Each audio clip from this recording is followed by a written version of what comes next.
Hey, hi, hello. Welcome to Diana Emerson. Today we're listening to Secrets of the Morgue, Deadly Attraction. It's absolutely heartbreaking. It'll bring tears to your eyes. Once she was shot in the head, all of her life functions ended.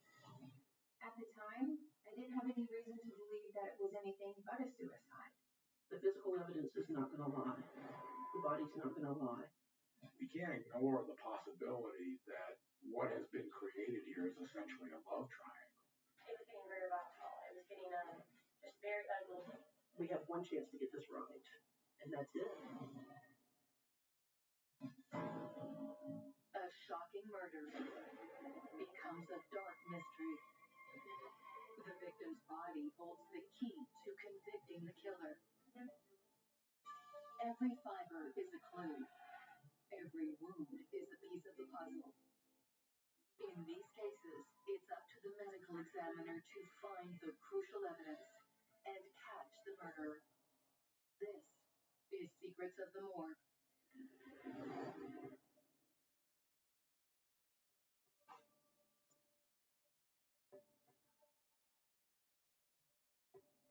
I would describe Gwinnett County as a quiet, sleepy town. It is still very much a small town feel. Everybody knows everybody. It's a beautiful neighborhood, and the houses are very nice, well maintained. Crime does happen, but it doesn't happen like other areas of the county.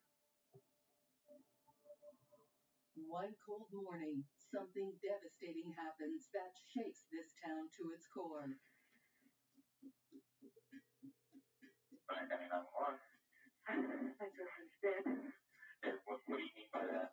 She's been shot. Her son just ran over a guy. He lives across the street from you. Okay. Do you think that she can be helped?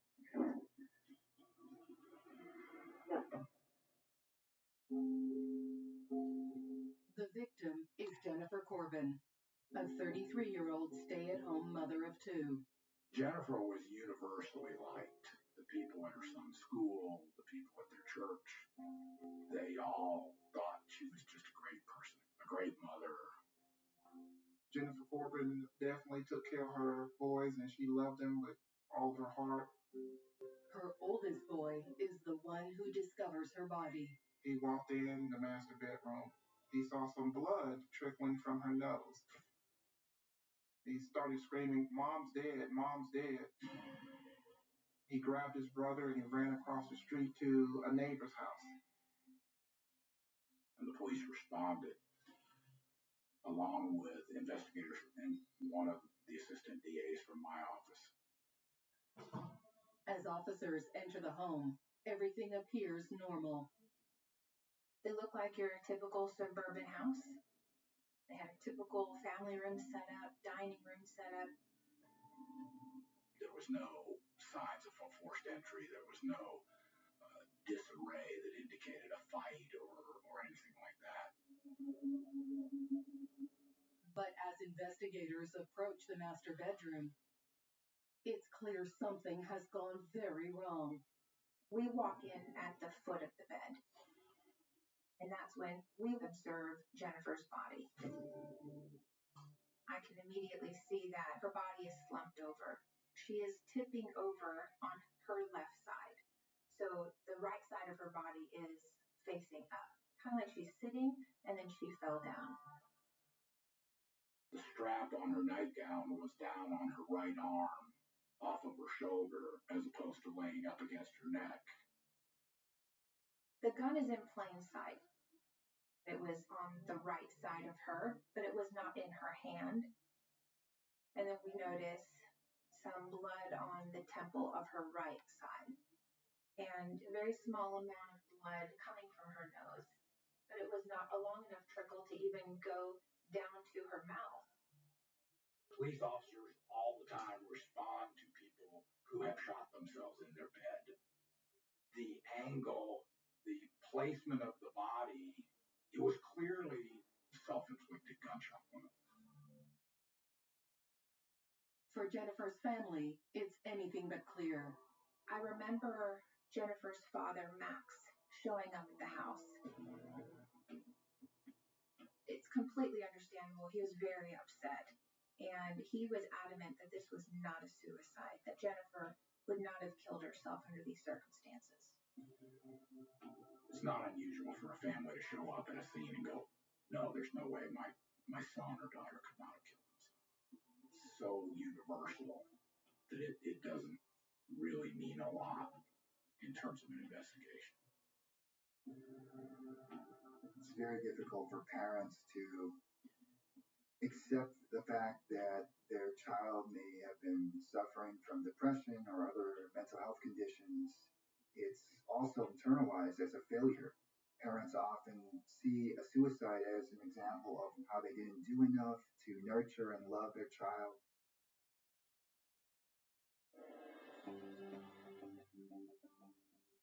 To get to the bottom of this young mother's mysterious death, investigators turn to medical examiner Dr. Carol Terry. Typically, pathologists are portrayed as weird people who play with dead people and hang out down in the dark in the basement of the hospital.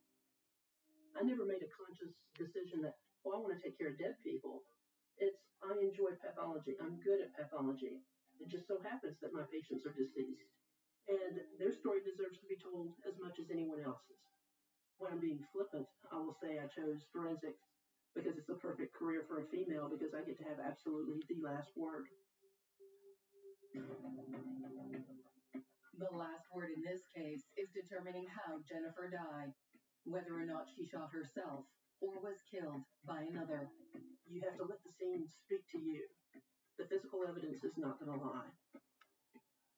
The body's not going to lie. As a medical examiner, one of my areas of expertise is in pattern recognition. The entrance wound was on the right side of Jennifer's head, kind of behind and above her ear, kind of right up in this area. Certainly, one can shoot him or herself in that position, although it is a bit unusual, and especially when you have your strap. Any woman who's trying to do anything with a bra strap that has come down her arm knows it's very difficult to raise your arm. So that is kind of like a little red flag. That's not the only thing Dr. Terry finds troubling. The firearm that was there with Miss Corbin that inflicted her fatal injury was a revolver. And it had 2 unfired rounds that were still in it. Women especially would say, what mother would do this knowing that her son is going to find her? What if he shot himself? What if he shot his brother? That was a big piece of the puzzle that just did not make sense. The mystery deepens as detectives make their way through the house. I eventually found 2 rooms, which are clearly for each of the boys. But I also find a guest bedroom upstairs. The bed is not made.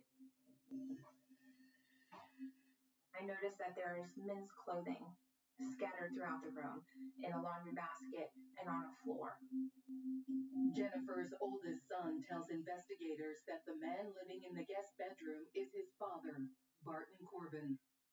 Barton Corbin and Jennifer Corbin were staying in separate bedrooms, so that's an immediate indication of some kind of marital issues or separation or something that's going on that is not the Leave It to Beaver family situation. In the master bedroom on the floor, they find an open suitcase full of Jennifer's personal items. There was also a copy of a divorce decree that was tucked under her body in the back on her left side. Her husband, Barton Corbin, had just filed divorce. He wanted to get custody of the kids. So we needed to find out where the husband was. He was not at the scene. He was nowhere to be found. Barton Corbin never came to the scene.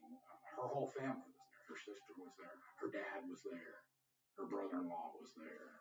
They came to get the boys, and all of us were there saying, how could you leave your kids in this situation. These boys have seen more than they ever should have seen. My children are also about the same age. I can't imagine as a father if my spouse was deceased, how that would affect my children. It's absolutely heartbreaking. It will bring tears to your eyes. But that said, it's my job as a pathologist to cut through all the emotion and interpret the physical evidence, and from there, you arrive at the truth.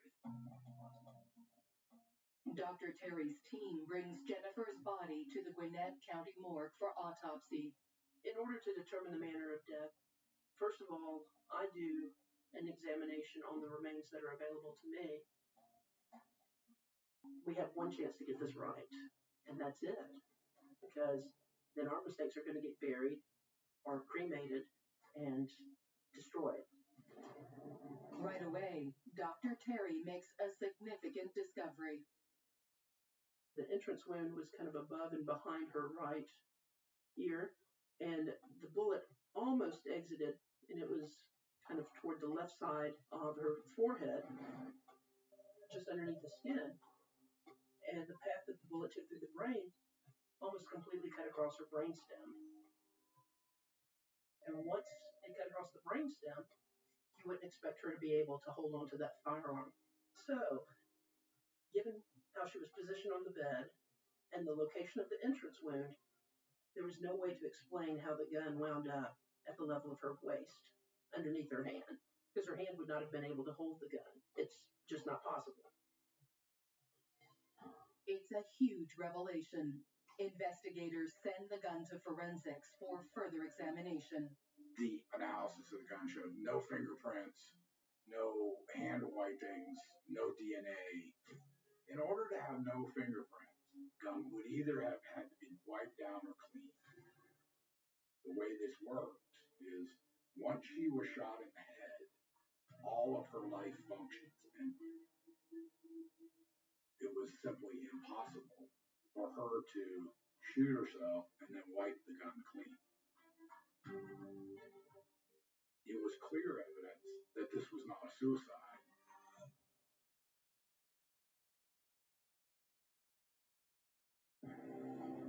Investigators suspect that Jennifer Corbin's death is a homicide, staged to look like a suicide. Whenever you have a murdered woman, you always start with the family and you work your way up. So let's say it is a spouse. You start with the husband and you get their version of events, you alibi them out. And at the end of that small part of the investigation, they're either still in the investigation or you have eliminated them. We already had the person who was theoretically closest to her acting suspiciously, so we focused on Martin Corbin immediately. We finally reached him on his cell phone, and he was at his brother's house. He was notified of Jennifer's death. He dropped the phone, and you could hear him sobbing in the background, and he's just despondent. His brother was saying he was throwing up. He said, "We'll be down there." Several hours went by. He didn't show up. The detectives called him again. After about 6 hours, it was pretty clear he was not going to come to the scene. And from basically that point on, his brother, Bobby, became his spokesman. He didn't talk to police again that day. Barton Corbin is a dentist with a thriving practice in Gwinnett County. His friends and his family describe him as a great father, a hardworking family man, a rising professional, a little hot-tempered and a little foul-mouthed, but in general, just a guy you'd just like to have a beer with and hang out with. But the deeper investigators dig, the more troubling the image of Barton Corbin becomes. Looking at the records at the Georgia Dentistry Board, he had a number of complaints. If something didn't go perfectly, he would get frustrated. Then he would hurt people. One woman, she was in a chair for 4 hours he kept drilling away and cussing out his assistants and swearing at her. We had a lot of customers that left because he would lose his temper. While investigators focus their efforts on Dr. Corbin, Dr. Terry aims to establish Jennifer's time of death.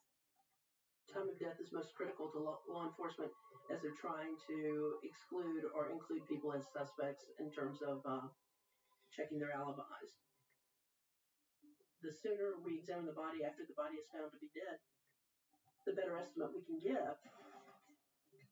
And my investigator did not wind up seeing the body until Saturday afternoon. So at least, I'd say 8 to 12 hours after she was discovered dead. The things that we as forensic pathologists use to assess time of death include the degree of rigor mortis, or the stiffening of the body, which occurs after death. Rigor mortis begins to set in really at the time of death, and then after 12 hours, the process reverses. The muscle tissue starts to break down, and therefore rigor mortis begins to dissipate. So that creates an added challenge in determining time of death. So I never opined on a time of death because I couldn't narrow the window down. With that critical fact unknown, investigators try to piece together Jennifer's final hours. The boys told us that they had dinner, they watched TV, they went to bed somewhere around 9 o'clock. And then, of course, she was discovered early in the morning, the next morning, by her son who wanted breakfast. And so that was the narrowest we had. So the first job was to try and establish the whereabouts of Barton Corbin in the night before and early morning hours of the date of Jennifer's death. Barton stated that he was at a bar, a local bar in the city of Suwanee. He was there with friends, talking about eating wings and sharing a pitcher of beer and so on and so forth. And he claimed that he drove directly to his brother's house in Tequila. That by that time it was after midnight, the house was dark, and he didn't want to wake the whole house up by banging on the door, so he slept in his truck. Claimed that he got up right at dawn, knocked on the door, his brother let him in, he had breakfast, fell asleep on the couch, and was there when he was notified of Jennifer's death. Given Barton's alibi, investigators turn to Jennifer's personal life, searching for anyone with a motive to hurt her. We conducted a forensic procedure that we do on computers to download all the information in the hard drive in Jennifer's computer. They soon discover Jennifer has been living a secret double life through an online avatar. Through her mother, Jennifer got into the gaming world. She introduces her to a game called EverQuest, and they begin to play together. And then they start to join in with the bigger population of players. That's how she meets Chris. Jennifer and Chris begin emailing each other outside of the game. It very quickly takes on a personal aspect. And by that I mean that Jennifer very quickly is willing to confess her unhappiness with her marriage. She begins to talk in detail about how much she loves her boys, but how bad things are with her husband. When you look at Jennifer at that time, she found someone that she could truly confide in, that would listen to her feelings and her emotions, and give her some advice and the love that she was essentially missing at home. And then Chris starts to talk about his life, but he's very general about it. And then they begin to talk about the sexual aspects of it. And it's very detailed in terms of what they want to do and what they plan on doing. 3 months before Jennifer's death, Chris confesses his love, and she responds in kind. They were basically going to be in a relationship. We're going to see each other and want to spend the rest of their lives together. Online relationships are fraught with danger. They're designed for anonymity. You don't know who's on the other end of that IP address. They can be anything that they want to be. And if they sense that you're looking for a particular type of man, they can become that particular type of man with a couple of keystrokes.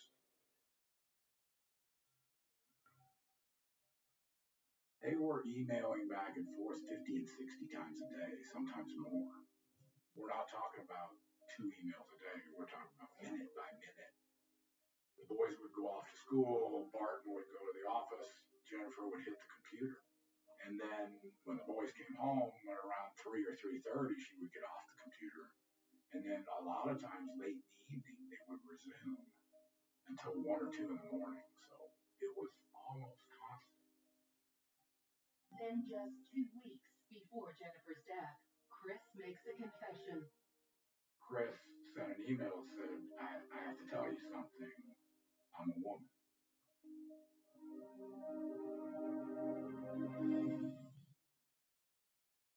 Catfishing is a trend that is often used in online dating. It is used by people who spend an inordinate amount of time seeking out their victims and preying upon their vulnerabilities and saying the right things to them that will get the victims to like them, to encourage more conversation. Jennifer is devastated by the revelation that her secret boyfriend, Chris, is actually a woman named Anita. Jennifer goes silent and won't respond to repeated requests. Talk to me, please talk to me. I love you. We can't ignore the possibility that what has been created here is essentially a love triangle. And you have to follow the possibility that Nita came into town and killed Jennifer rather than have her go back with Barton.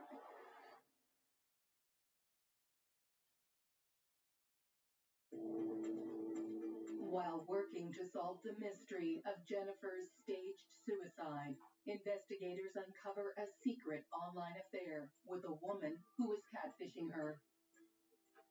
There was a subpoena sent from my office to the internet providers, which provided us with the IP address of Chris's email. And then we were able to identify who Anita was. They track down Anita in Missouri. She tells them that she and Jennifer had reconciled before her death.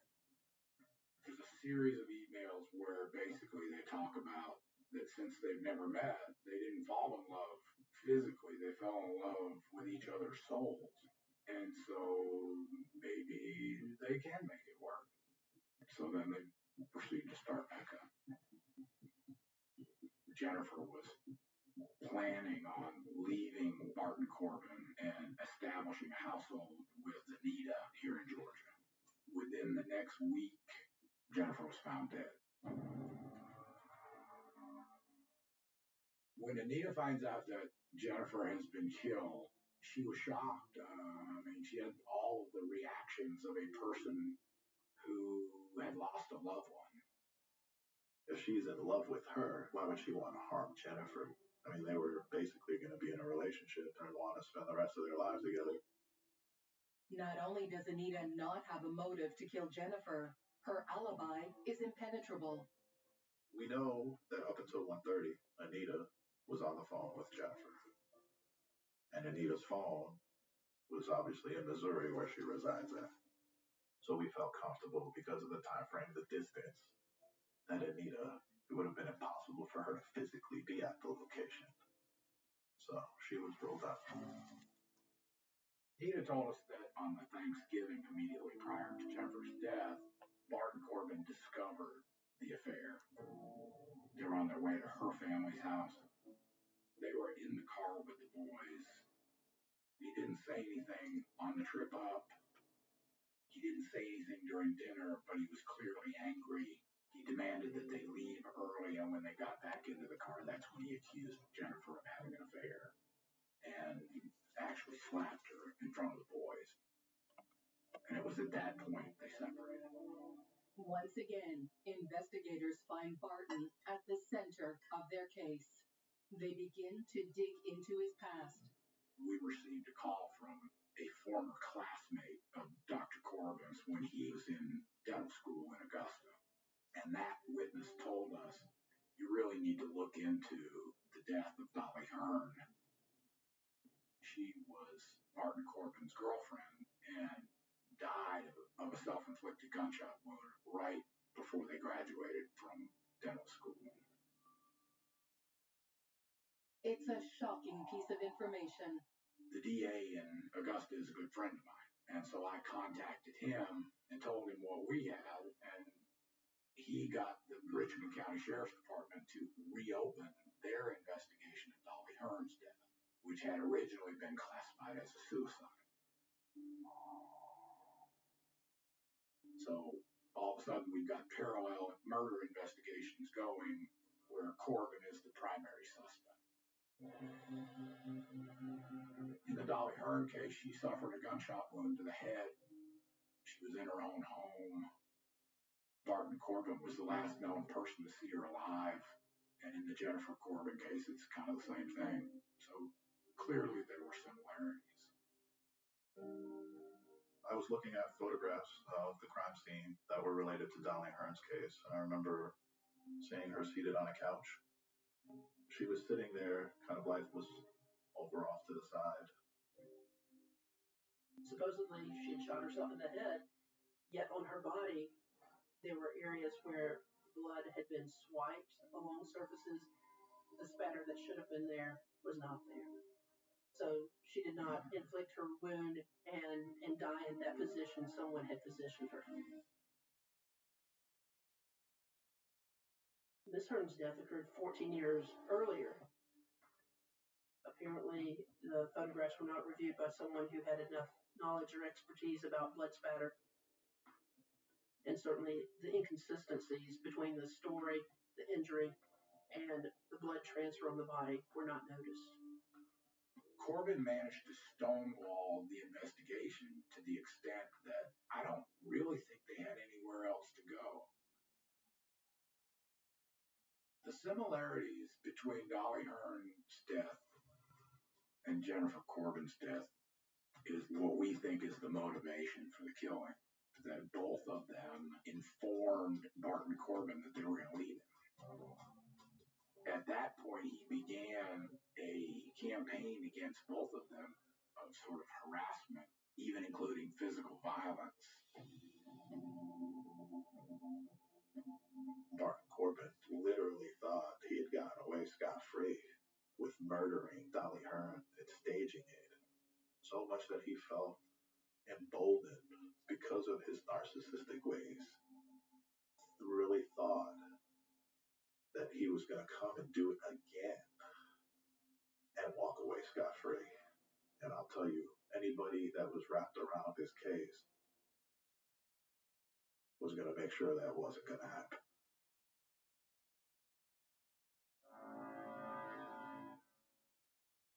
After learning of a second suspicious death in Barton Corbin's past, detectives interviewed Jennifer's sister to find out what she knew about her brother-in-law. It was getting very volatile. It was getting just very ugly, and Bart started acting so bizarre. When you say bizarre or more bizarre, I guess is a better term. What are you talking about? Well, just harassing Jennifer, breaking in, getting into her car and trying to go through the things, breaking and stealing stuff from her purse. When you did talk with her the last time that you actually spoke with her, was it face to face or was it on the phone? She left my house. Maybe last time I told her she left my house. And I remember, to me, I compare it to like this giving a drug driver keys because I remember being very afraid for her. And I said, Jennifer, I really just think you should be going home.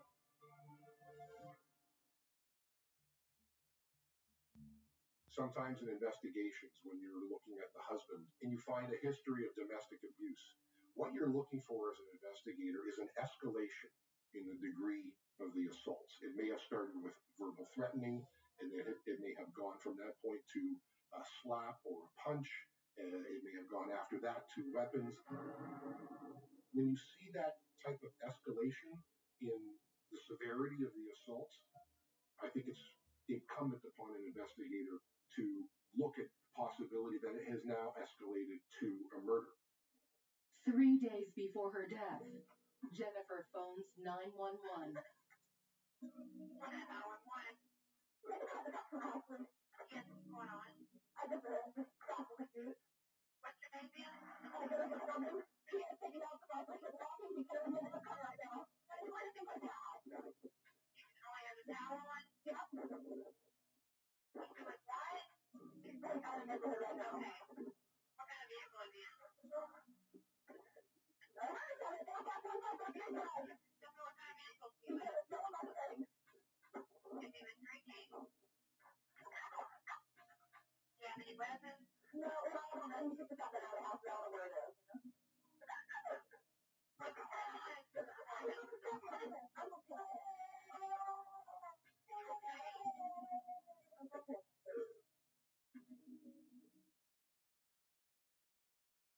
They had an argument in the morning. He left the house dressed only in a towel, carrying a shotgun, and ran over Jennifer's foot. It's just like Scott's a monster. I don't put that label on many people in my line of work, but I'll tell you that guy's a monster. He really is. Jennifer was advised to get a protective order, which she didn't want to do. She was asked whether she wanted to press charges, which she didn't want to do. It's important that we discern what actually occurred. I want to be right. I want to make the right assessment. It speaks to my credibility, and it also speaks to obtaining justice for Jennifer Corbin and her family and her character, and for her children to know, Mommy didn't do this. You know, Mommy didn't intend to leave us. Mommy was taken. And I mean, it's an amazing responsibility. We didn't want to have Jennifer fall through the cracks like Barton's previous victim. I think if someone gets away with something one time, they're going to go with what they know, and they're going to try that again. We knew that the defense was going to be she shot herself. It was set up to look like that. I mean, the narrative was going to be she was sitting in bed, her husband had just filed divorce, he was going to get custody of the kids. So she was despondent, she had a glass of wine, and she took her own life. That was going to be the narrative. A lot of times, if you can't attack the science, you attack the individual. Dr. Terry takes a sample of Jennifer's blood and sends it away to test for drugs and alcohol. There were concerns about her potentially being somehow impaired or intoxicated, but toxicology was negative for alcohol, and that she was also negative for cocaine and cocaine metabolites. Investigators decide to challenge Barton's alibi one last time. Barton stated that he was out with friends and then went back at some point to his brother's house. Never, ever, ever is there mention that he went by the house to check on the kids. He was adamant, basically that he was never near the house. We canvassed the neighborhood to try and determine if anybody saw or heard anything. Steve Como, the across the street neighbor, said that at about 2 o'clock in the morning, when Jennifer's body was found, he was working on a car in his garage, and he heard Barton Corbin's pickup truck drive up into the driveway. He said he recognized it because it had a distinctive set of mufflers and it made a particular sound. About 15 minutes later, the truck pulled out and drove away, and he saw that. So we subpoenaed Barton Corbin's cell phone records. And the cell tower data indicated that he was in his neighborhood before he went to Tequila. Now we've got Corbin at the scene. We're starting to pull apart his alibi. It's not holding, but what is the evidence that connects him to the crime?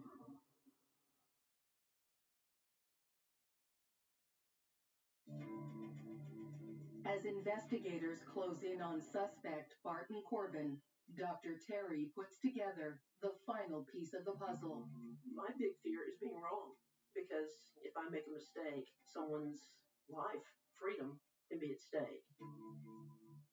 So it was really, for me, the aha moment when I saw this photograph, seeing the blood coming out of her nose.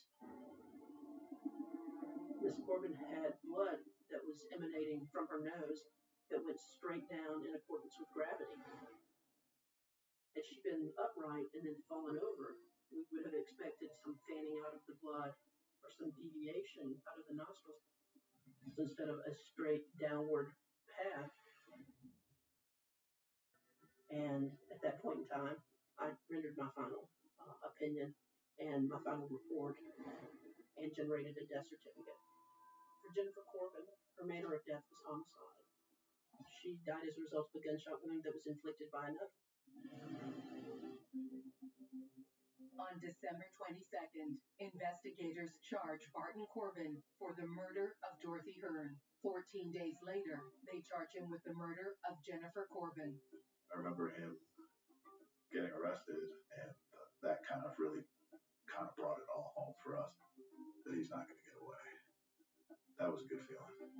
Barton immediately takes on two high-priced defense attorneys and claims it was her online lover, Anita, not Barton, who killed Jennifer. When this happened, it was probably just the beginning of what is now a common thing of online relationships. But it was unusual to us as investigators. It was something I'd never seen. Certainly, the defense attorneys were going to be prepared to characterize it as odd or deviant. This case had developed national attention, so it was my understanding that the defense is going to portray Mrs. Corbin as being unstable. They were going to say that Dr. Corbin had been wrongfully accused, and all he had tried to do was love this poor damaged woman. Detectives fight back by sealing up any potential holes in their case. In my mind, the key piece of evidence that we had to find out was the gun. Where did that gun come from? How would and could we connect it to Barton Corbin? And that's when Mr. Wilson's name comes up. Mr. Wilson worked for Barton Corbin's father. He runs a business in Troy, Alabama. We learned that the gun was potentially either sold or given to Barton Corbin by Mr. Wilson in a recent time that they were together. So my investigators drove to Troy, Alabama and said, "Do you know anything about this .38 caliber Smith & Wesson?" He never denied it. He just said, "I don't want to get involved." So we serve him with a subpoena to compel his testimony in Georgia. And he said Corbin had asked him for a gun, and that Wilson had this pistol. He had taken it in trade for some work he had done on a lawnmower. So he said, "Here, you can have this gun," and he gave it to Corbin, and Corbin left and came back to Atlanta. And 2 days later, he's laying on the bed with Jennifer Corbin's body. So we put the gun in his hand. With the new information about the pistol and all of Dr. Terry's findings in place, prosecutors confront Barton and his lawyers. This was a strong forensic case. I think the key pieces of evidence were the positioning of the body based on the blood coming out of her nose. And number two is the entrance wound that's on the right side of her head, kind of above and behind the right ear. Number three, knowing that I had an injury of the brainstem that almost completely cut the brainstem in half. So when the firearm was discharged, she would have no control over her hand. And there's no way you can explain or reconcile the fact that the firearm is beneath her flaccid hand, tucked into the comforter at the level of her waist. It's just not possible. I like putting bad guys in prison. There's a great deal of satisfaction in solving a case, finding the person who did it, and making them pay for it. I mean, the look on the lawyer's face when I showed him all the documents and said, we can put the gun in his hand. There was a great deal of satisfaction from that. On September 15th, 2006, Dr. Barton Corbin pleads guilty to the deaths of both Jennifer Corbin and Dorothy Hearn. When he enters his plea of guilty, he's asked, did you in fact commit the offense? And he says yes. And then the judge asked him, tell me the facts of the case. And in each of the cases, he gives a summary of what he did. He did not go into the details of, I walked in the door, I went up the steps. He basically said, I intentionally went up and shot my wife in the head and then fled and then left. I remember exactly where I was and what I was doing when I got word that Dr. Corbin had pled guilty, because I knew that this was going to be a very stressful trial. I know what I have found at the examination. I know who the prime suspect is. And for me, it's more satisfying for the person to say, yeah, y'all got me. Y'all got me. The one thing I took away from the case is Barton Corbin's really smart. He managed to cover up a murder for 14 years. He completely deceived his own family. He's really smart, and he thinks he's really smart. But we were just smarter. And when I saw him go out the side door and knew he was going to spend the rest of his life in prison, I was the happiest guy in the whole courthouse. That was a guy that I needed to take off the street, and I was proud to do it. In this case, here you had two innocent women. The only thing they did wrong was choose the wrong person to get into a relationship with. That's it. And they paid the ultimate price. When you see situations like this, you know instantly that these children are parentless. They've already lost mom. Now they're going to lose dad. And who's going to take care of them? And I know that they have a very strong family. And I know that Jennifer's sister came forward and raised them as her own. I think we all hope that they're living a great life even without Jennifer and their dad.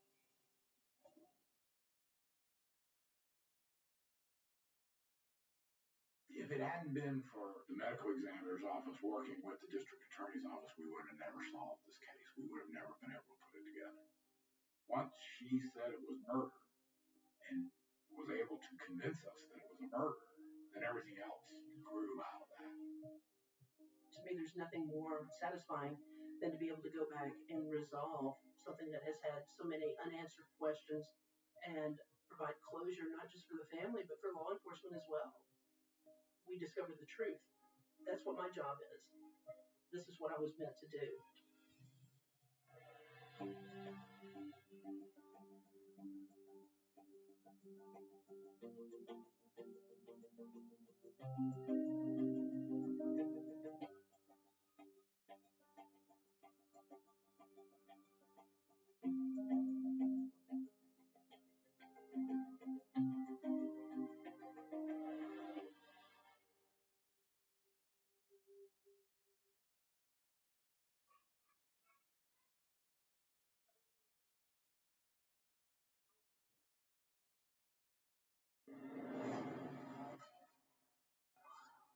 His hands and feet were burning. Bobby was in constant pain. We never thought this would be a death sentence for him.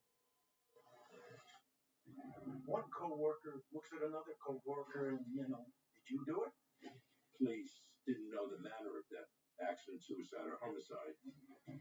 This was a diabolical, methodical killer. Who would think that someone could do something so cruel? Probably the most troublesome case in my entire career. They thought that someone got away with murder. A shocking murder becomes a dark mystery. The victim's body holds the key to convicting the killer. Every fiber is a clue. Every wound is a piece of the puzzle. In these cases, it's up to the medical examiner to find the crucial evidence and catch the murderer. This is Secrets of the Morgue.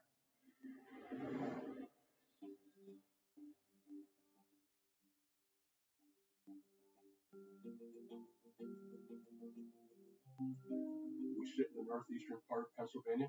We're on the fringe of the Pocono Mountains. It's a historically old mining town. People are hardworking, blue-collar families.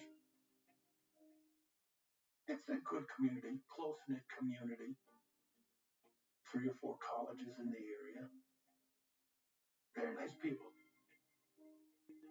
They get along with each other. Early one morning, paramedics rush 32-year-old electrician Robert Curley to hospital.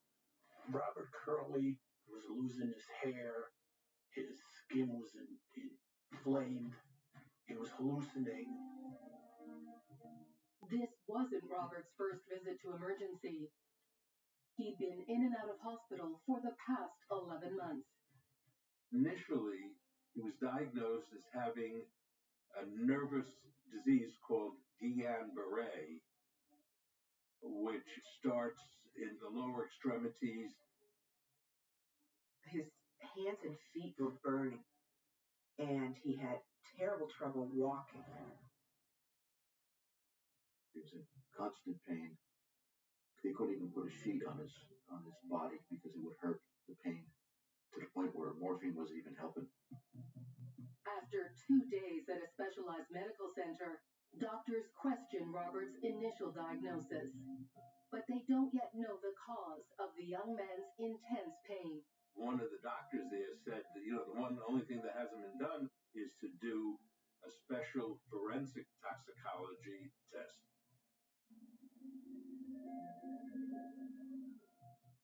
They found that he had a high level of thallium in his blood.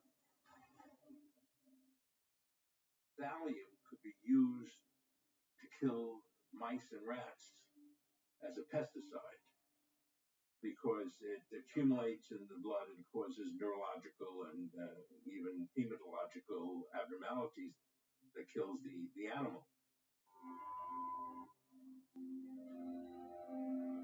It previously had been the key ingredient in rat poison. And in the late 1960s, the EPA banned it because of how deadly and toxic it was to people. Thallium poisoning can be really tricky because the symptoms mimic symptoms of so many other illnesses.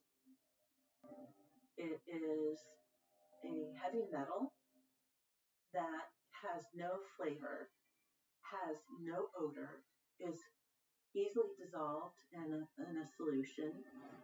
If there's thallium poisoning and it goes undetected, the effects on the body include paralysis, renal failure, and death. Just hours after doctors discover thallium in Robert's blood, he slips into a coma. The medical staff was unable to save him, and he passed away, unfortunately. I believe it was September 27th.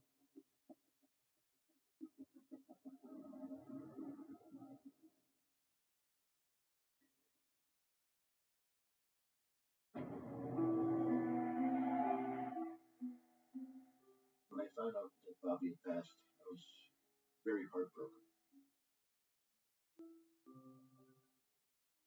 We never thought that this would be a death sentence for him. We just thought he was ill.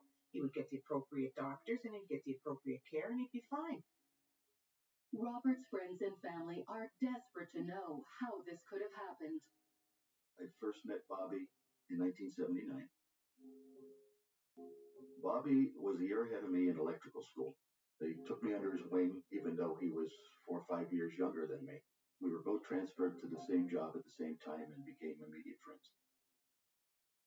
If you ever had a problem, he was there at any time to help you out. He was outgoing. He was a real jokester. He could pick up a conversation with anyone. Robert Curley's body is sent to the local coroner's office for autopsy. autopsy. The public knows medical examiners often by high pressure, high publicity cases. When those are less than 1% of the work we do, most of the work we do are ordinary people who die under questionable circumstances. Former Chief Medical Examiner for the state of New York, Dr. Michael Baden, has performed thousands of autopsies.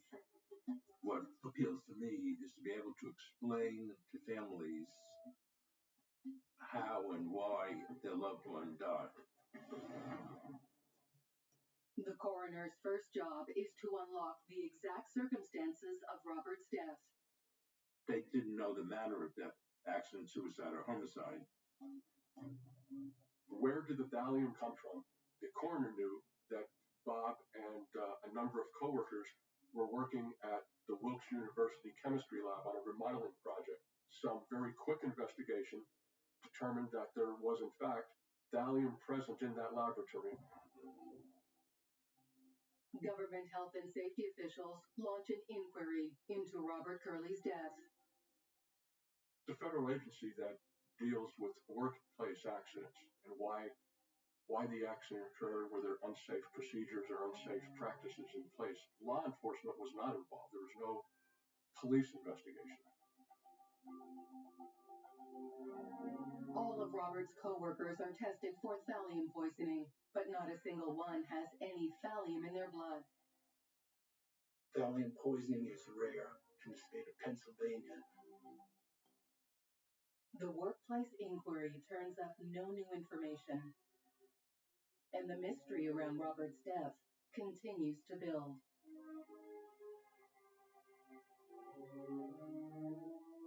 So it wasn't for a few months that the coroner was able to make a final judgment that it was thallium poisoning and it was homicide.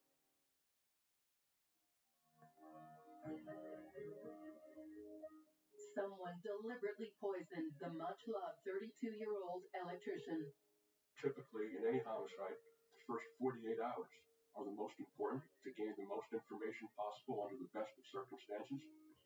In this situation, a law enforcement investigation didn't begin until much later, which really put that investigation behind the 8 ball before it even began. The lack of crucial time-sensitive information is a huge challenge for investigators. DA Peter Pawloszewski is determined to solve the baffling murder. We knew that somebody out there was responsible for his death. Investigators look into Robert's life to see if there is anyone who would have wanted him dead. Poisoning is an intimate crime, and it requires close contact with the victim because you don't always poison somebody on the first dose. Sometimes it's progressive. Sometimes it's the chemicals are added into the food over a period of time so that there's a level that's built up that becomes toxic. Investigators scrutinize those closest to Robert. They start with his wife, Joanne. The newlyweds have been together for just over a year. The first time I met her, she was smiling, very, very cordial, very nice. She had a certain strength about her. And, of course, she had lost her first husband. So I guess and she had a baby girl. So she had to be tough to move on. Joanne Curley's first husband died in an accident. One of her friends said to her that you have to get out and get back into society. At which time she did, and she went to a local bar in Wilkes-Barre at that time and met Robert Curley. He called me and he said, "There's somebody I want you to meet." So they came over, and we got along wonderfully right from the beginning. We spent a lot of time together. We go out for pizza a lot, different places, and the kids were always fine together. We just meshed together well. It's 2 months into the marriage when Robert Curley begins to fall ill. Investigators look carefully at Joanne. Generally speaking, people are not killed by strangers. They're killed by somebody they know. And people generally have a relationship of some kind to their assailant, whether it's a spouse, whether it's a parent, whether it's a sibling. Those are the people that can generate enough animus against you that would cause them to kill you. We couldn't find anybody to say that she was cheating. We couldn't find anybody to say that Bobby was cheating. By all accounts, it was a happy, healthy marriage without any major problems. When I talked to her on the phone, she would be saying, why is this happening to me? I lost my first husband. Why is this happening? Joanne seems devastated, but investigators take a closer look at her behavior. After they left the hospital, the day that he died, that they went to Robert Curley's mother's house, where he had an antique Cadillac. Joanne Curley demanded the keys to and took that vehicle that night.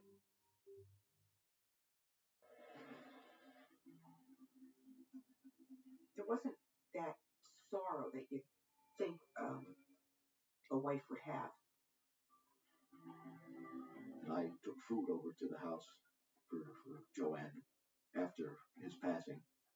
When we got to the door, one of her old friends from high school answered the door.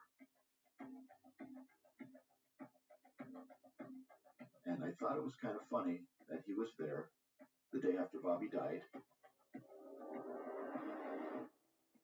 Joanne Curley's conduct was clearly suspicious, and we needed to know, did she kill her husband?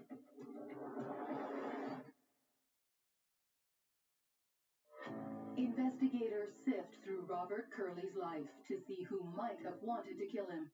His widow's behavior has placed her at the top of the suspect list. Without exception, the spouse is always going to be considered the number one suspect.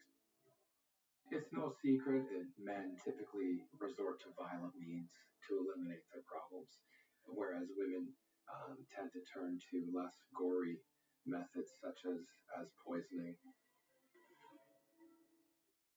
We asked Joanne to submit to a polygraph test, which she agreed.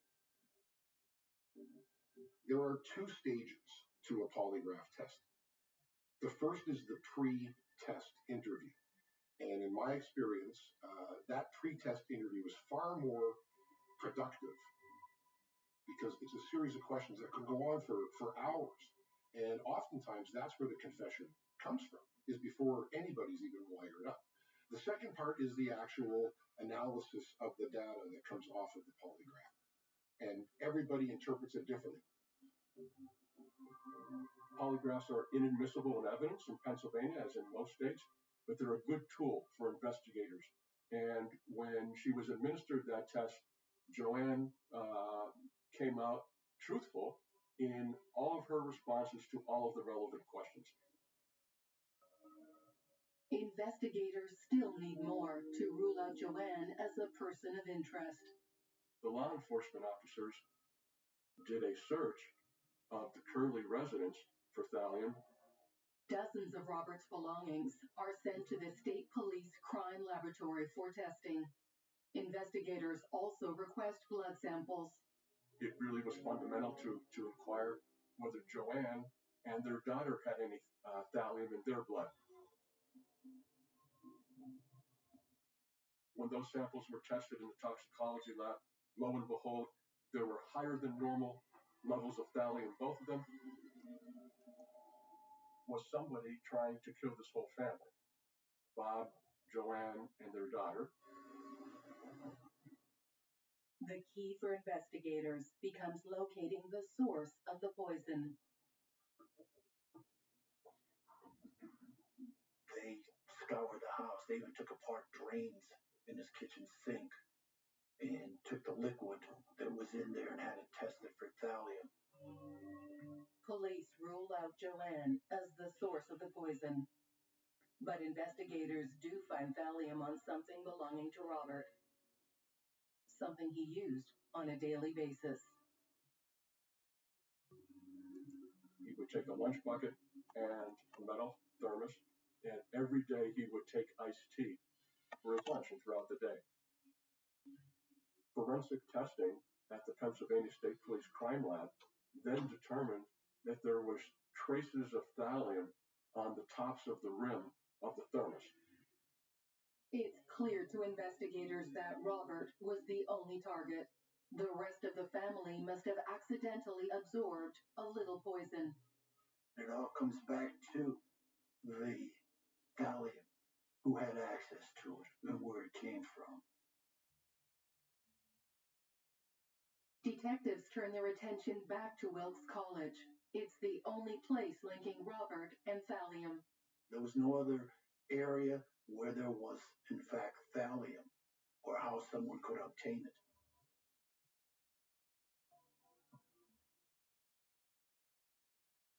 You legally couldn't buy thallium, and no one else had it in their possession except the college.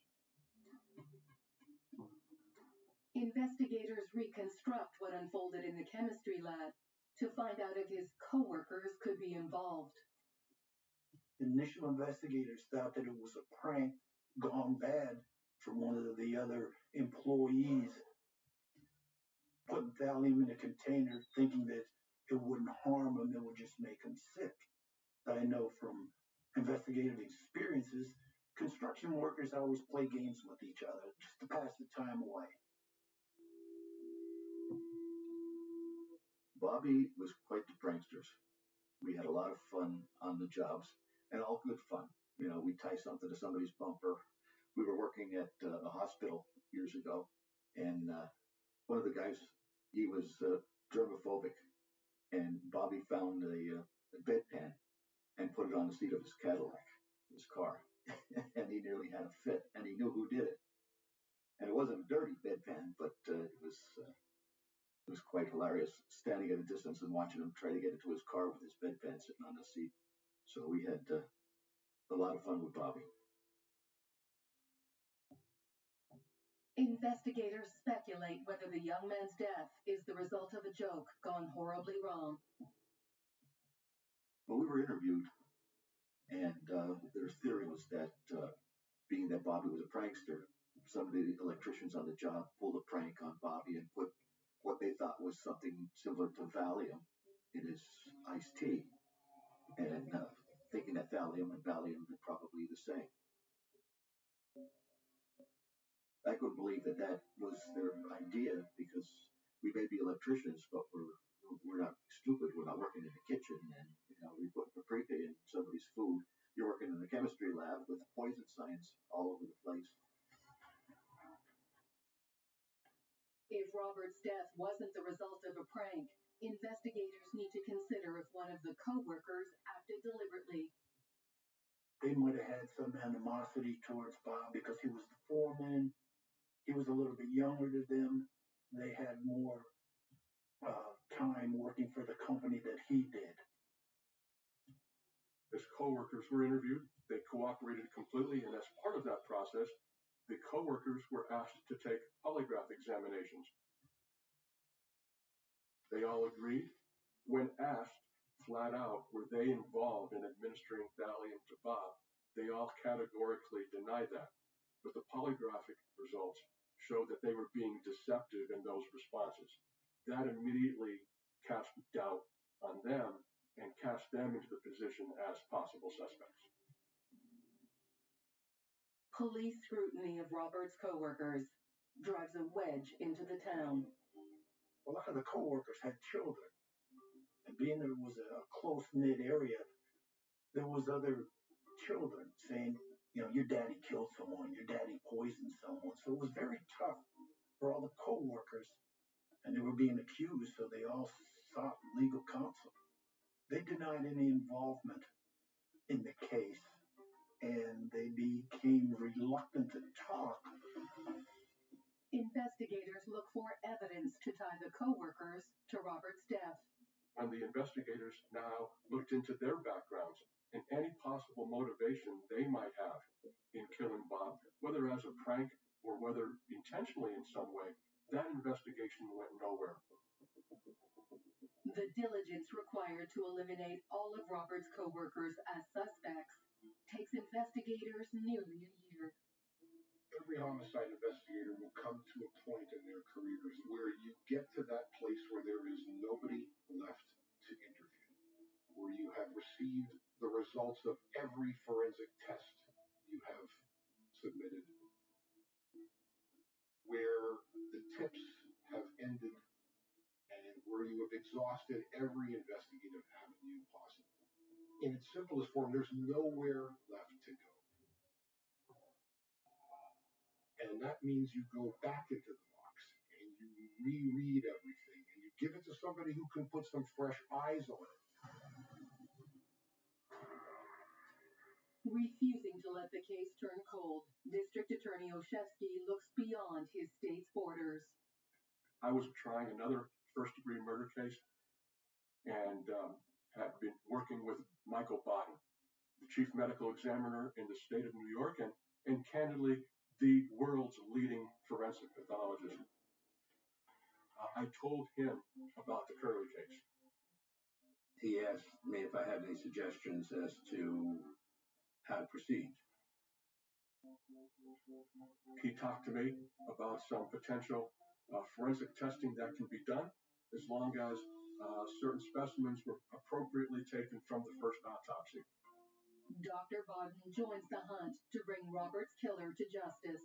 He has a long and illustrious career working on many high-profile cases like JonBenet Ramsey, O.J. Simpson, and JFK. Dr. Baden reviews the first coroner's autopsy and spots a glaring oversight. Hair samples weren't taken. Thallium, once it gets in the hair, it stays in the hair while the hair is growing. So we can tell when the person was given thallium or given a number of the drugs. So an incomplete autopsy is a fundamental error in any criminal homicide prosecution, and clearly in this case, the coroner had produced an incomplete, inconclusive autopsy. A complete autopsy is essential because that's the information that the homicide investigators will use to form some kind of direction in their investigation. It's discouraging, I was saying, when the autopsy isn't done right. To track down Robert's killer, Dr. Baden is prepared to get the right evidence from the victim's body. But there is a major obstacle. In this case, the evidence that we needed to convict somebody was left on the ground. And we needed to do an exhumation to see if we could find Bob Curley's killer.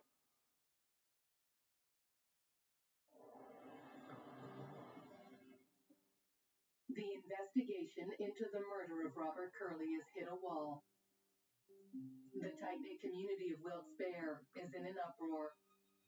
Every other day there was something in the paper, something new, something old. The media coverage was a terrible reminder of it all the time.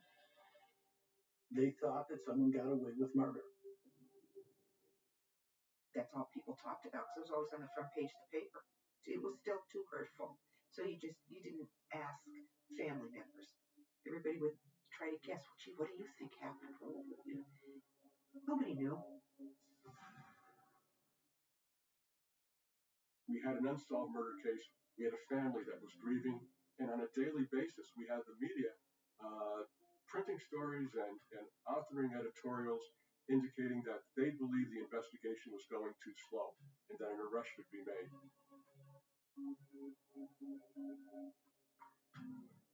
This case was probably the most troublesome case in my entire career.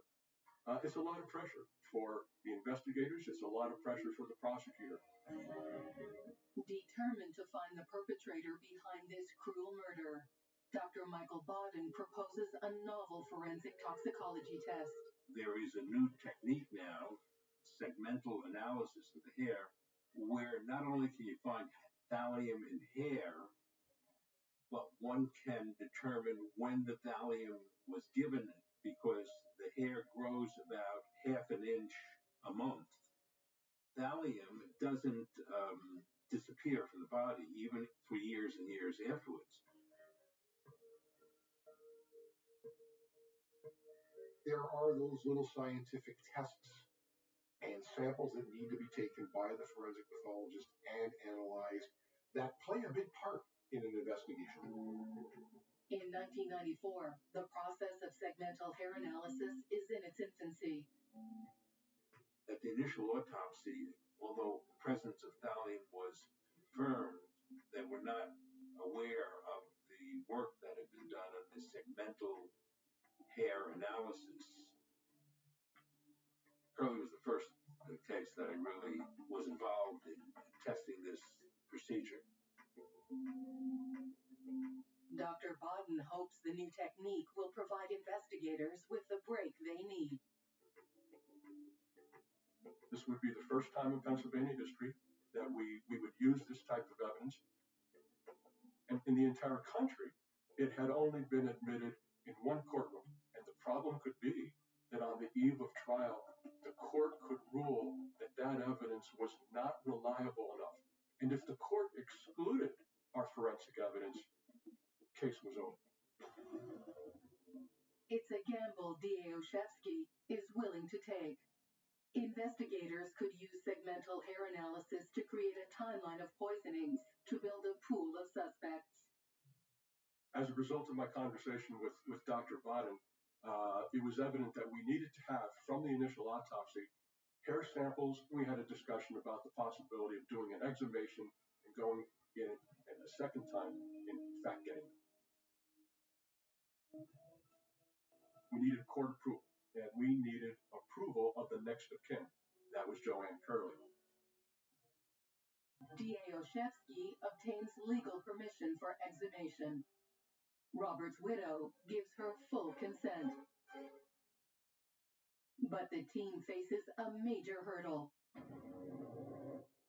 Since Robert has been buried for nearly 3 years, there may be no viable strands of hair left to test. Whenever exhumation is considered, the first thing the police will ask the forensic pathologist is, what's the condition of the body going to be like? And the answer that I give is, we can't tell. Some bodies remain in good condition for decades. Other bodies will deteriorate and decompose considerably within 6 months.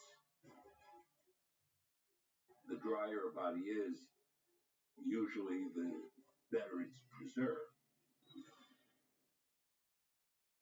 Nearly 3 years after Robert Curley's death, the exhumation of his body begins. The casket had been covered by a cement liner, which is commonly done now, where the casket itself doesn't go right into the ground, but a concrete liner is placed around it to keep water out. As the casket is pulled up, the team makes an appalling discovery.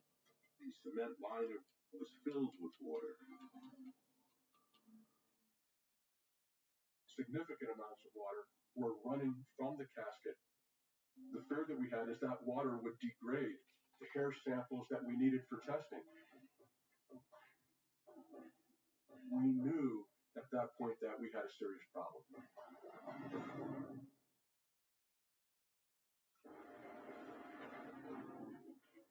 As the exhumation of Robert Curley's body begins, investigators are horrified to discover a waterlogged grave. When we saw all the water pouring out of the casket, we were all taken aback and had serious concerns now about whether we would have success in the re-autopsy.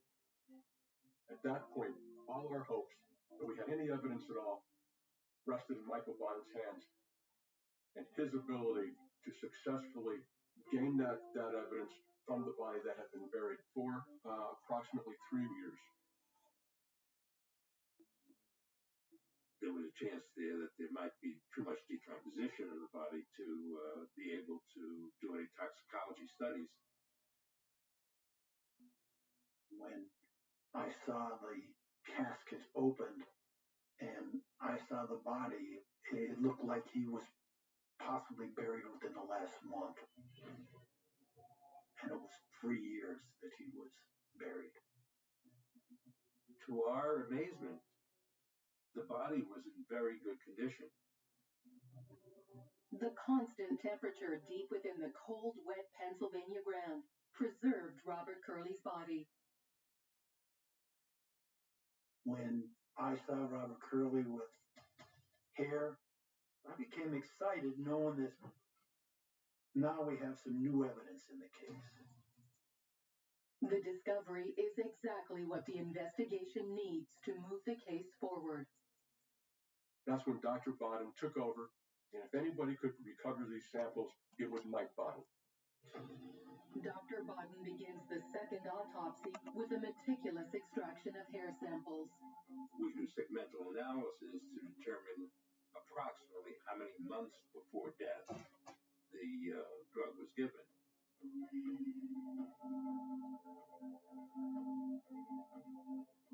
The entire investigation needed to know that in order to focus as to who could have been responsible. Dr. Bodden and his team carefully analyze each segment of every hair sample. Each time the thallium is taken into the body, it goes to hair roots and stays in the hair root until it's cut off. And each segment will tell us how many different times the thallium was in his blood, and when the first time was given, and how often it was given. Dr. Bodden and his colleagues build a scientific timeline of the poisoning of Robert Curley. Where we found at least 10 or so separate spots in the hair, and the oldest one being before he started working at Wilkes University Laboratory. It was possibly maybe even 3 months or more before he was working at the Wilkes College chemistry lab that he was getting doses of thallium.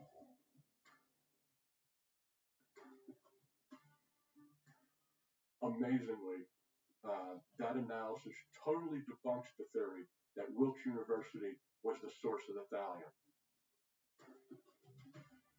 It totally debunks the theory that the electricians were involved.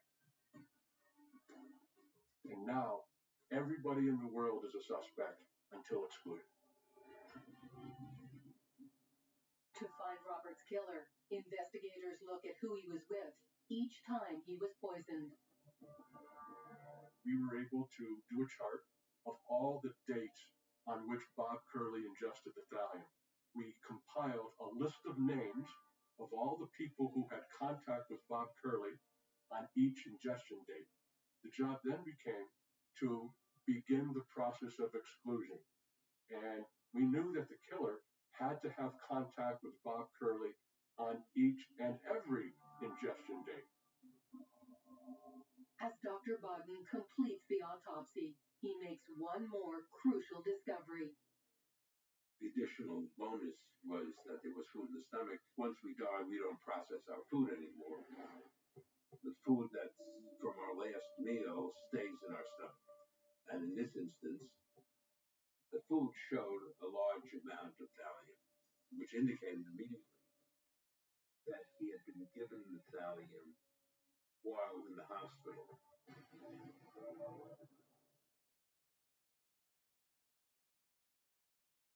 The largest thallium dose that he received was at the Hershey Medical Center in Hershey, Pennsylvania, the night before he died.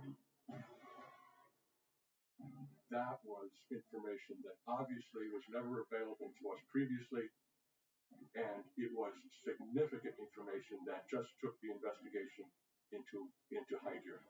So we went from a potential list of approximately 25 suspects down to a list of about 5 individuals.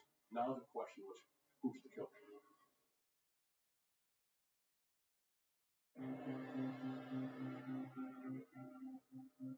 Thanks to a trailblazing second autopsy, investigators are closing in on Robert Curley's killer.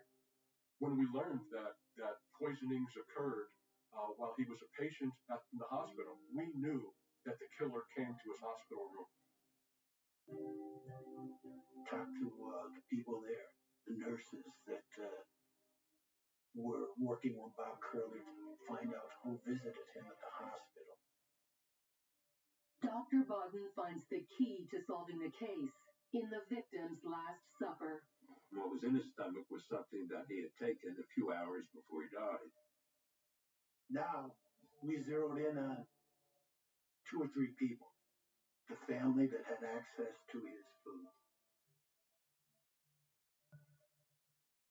The night before he died, Joanne Curley brought his favorite food at the hospital, which was pizza.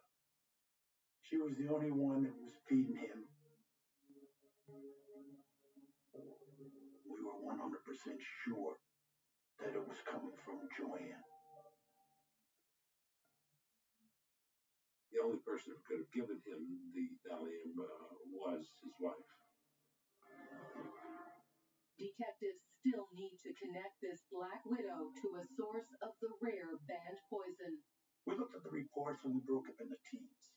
The one team investigators come back and says that they discovered after talking to a neighbor of Joanne Curley's deceased grandmother, Joanne Curley's grandmother had this jar in the basement with this white powder in that was a rat poison.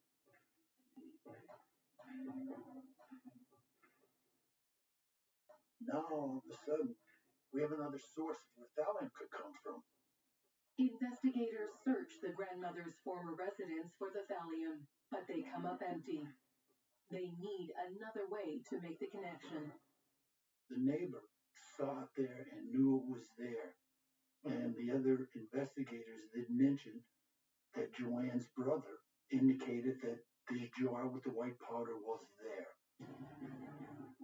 So, while I wasn't able to put the smoking gun in her hand, so to speak, we certainly had circumstantial evidence.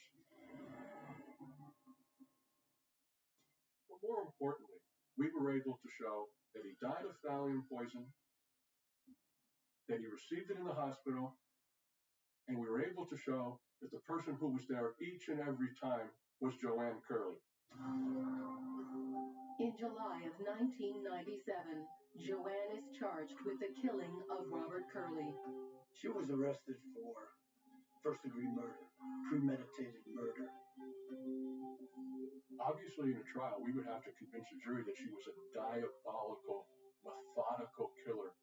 The problem was that there were many friends, neighbors, and relatives who gave testimony that Joanne Curley was a good and loving wife, that she loved her husband, that she was a good mother, that she would never, ever, ever do anything to harm Bob. But the greatest obstacle facing the prosecution isn't the veneer of a kind and caring widow. The science was the evidence we needed to convict, but the problem was it had never been admissible in a court of law before in Pennsylvania. And if the court excluded our forensic evidence, case was over. And Joanne Curley would have walked out of that courtroom a free woman. Then Joanne Curley offers to confess on one condition. Defense counsel offered a plea of third-degree murder in exchange for dropping our intention to convict her of first-degree murder and a death penalty. Ultimately, the family was unanimous. Mom, brother, and sister all agreed that they would like us to take the plea to third-degree murder. They wanted finality. They wanted Joanne Curley to tell the whole world that she was responsible.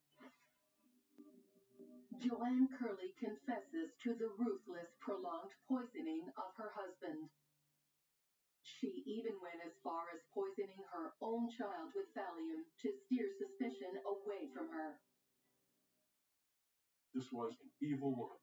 She was a diabolical woman. Well, I thought that she would have gotten an Academy Award for her acting because she had me thinking that it couldn't have been her. No way, no how. Who would think that someone could do something so cruel just because you're dissatisfied? Did she want his money from his annuity, from the life insurance, that badly? I guess she did. From the day that she was taken in handcuffs to the magistrate, Larry and I had never seen her, talked to her, heard from her again. And that's fine by us. Dr. Bodden and investigators' refusal to give up on this cold, mystifying case are what finally brought Robert's killer to justice 6 long years after his murder. Whenever investigators are investigating a suspicious death, it's absolutely fundamentally critical that they work closely with the forensic pathologist and the medical examiner in the case. The amount of evidence that could be collected during an autopsy is nearly endless. In this case, it turned out that I was aware of certain new ways of testing hair to hunt for truth. Out of the million doctors there are in the country, less than 400 full-time practicing forensic pathologists, being able to provide an expertise that is not common in this country is very important. It was through the forensic testing and the skills of Dr. Bodden that this case was solved. It was amazing.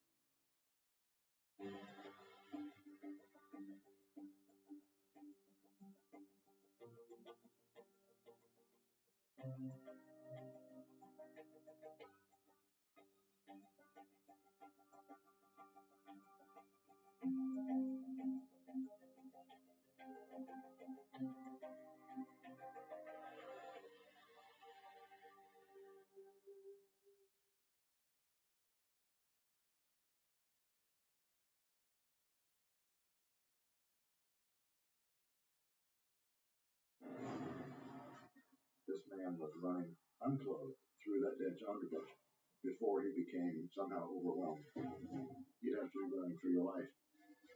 We saw the signs of strangulation. We have a total of 5 bodies between 2 counties. I just wanted to be sure we solved it before someone else got killed. Well, what brought you to me? That's what I mean. Why me? They think they're going to get away with it. They're taunting the police.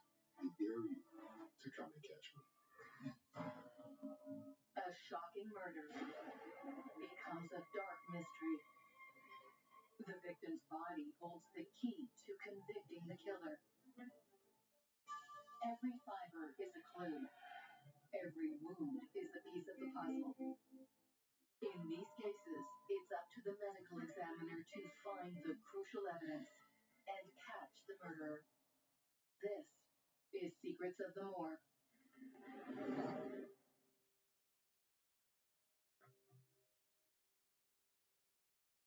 Charlottetown is a nice, peaceful place. There's a high population of northern visitors that come in during the winter months. It has a lot of wooded areas that attract a host of animals. So there is a lot of hunting that goes on.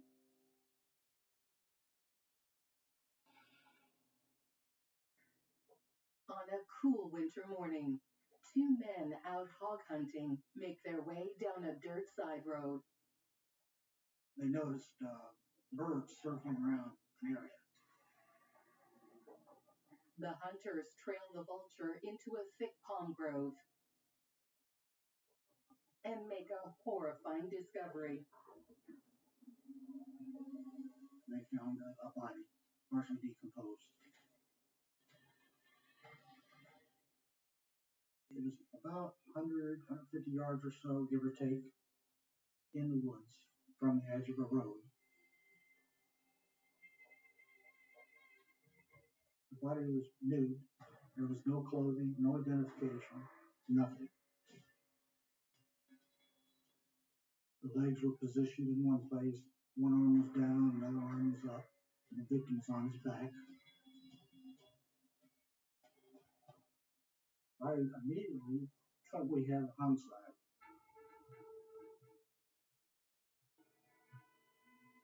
With a victim of a crime, especially in a homicide.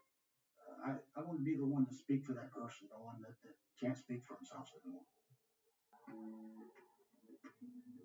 The remains are sent to the county medical examiner, Dr. Riazul Imami. Medical examiners, the main motivation is that we are looking into unknown. These homicides or any unnatural deaths, we would like to see why they died. Dr. Imami begins the autopsy. First thing you want to do is to identify the victim so that you can communicate with the family that your loved one has died. Most of the soft tissues is gone from the chest, all the organs, and the abdomen. And the head had some skin on it. The lower part of the body had the skin, but all was leather type, or post-mortem effects. You will identify with the fingerprints, but in this particular case, you have only the bones left.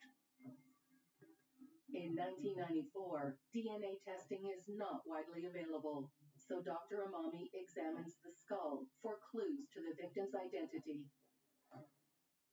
Without any soft tissues, we are looking at the sutures to determine the age and the sex of the deceased.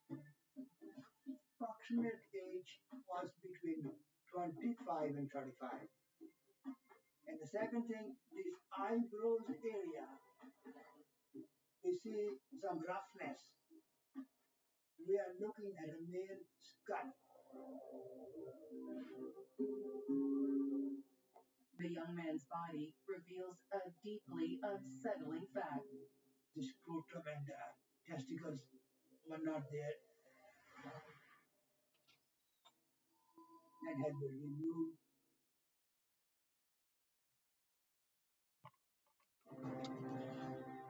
Dr. Imami continues to look for ways to identify the victim.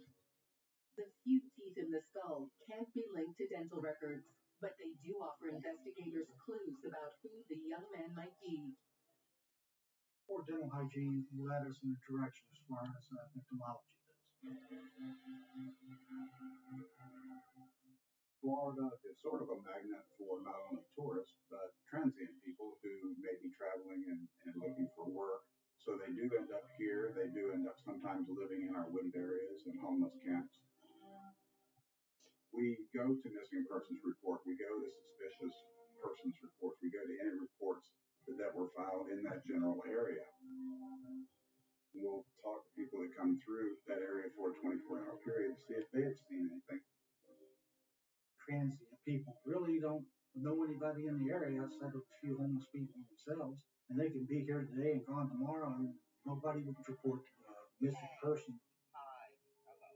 Murders or bodies or phones are big enough to get on the news, but at this point it wasn't leading the news. We didn't know enough about it. All we knew was bones in the woods. No one has any information about the young man killed in the woods. Detectives return to the medical examiner to see if he's found any more clues. We x-ray all the skeletonized bodies or decomposed bodies. We can see in the ankle area there was a rod, small rod.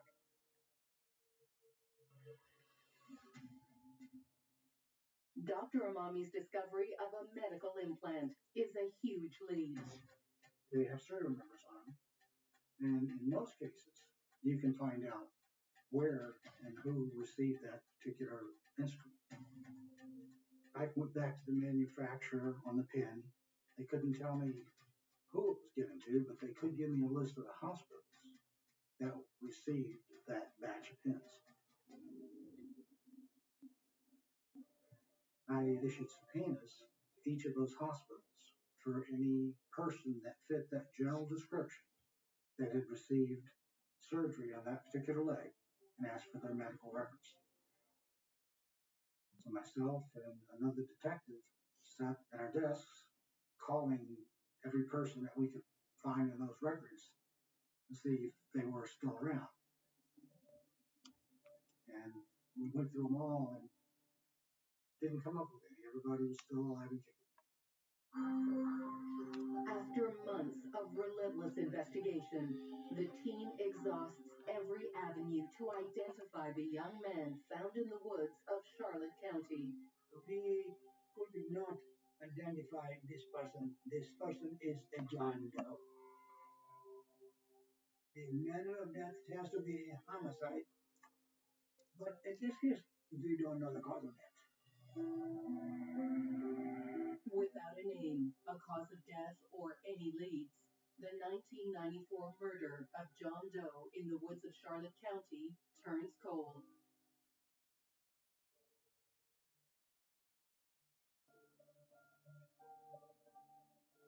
Giving up is not an option. Even if the case went cold and went on the shelf. Then in early 1996, a pair of crimes in the nearby city of Northport grabs Detective Hobbs's attention. Northport Police Department had responded to a call to where a dog had brought home a skull when it had been out in the woods. Well, they did a search back into the wooded area. That's where they came upon more remains. So the deputies started searching back through the woods. And then another body was discovered. Not too far away from where the skull was found. Investigators fear this is more than a gruesome coincidence. Because of our first discovery, I thought maybe we have a problem. And Rick thought the same thing.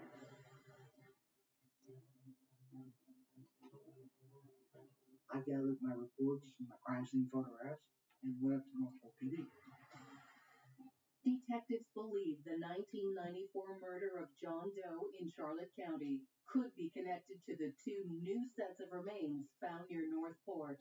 And I sat down with my sergeant up there and started going over his crime scenes. And we started looking at the photographs. Not only the photographs of the body, photographs of the scenes, even down to the type of roads they were off of, the distance back in the woods. If you didn't know which scene was which, you would not be able to tell them apart. We believe that the same person was responsible for all three bodies.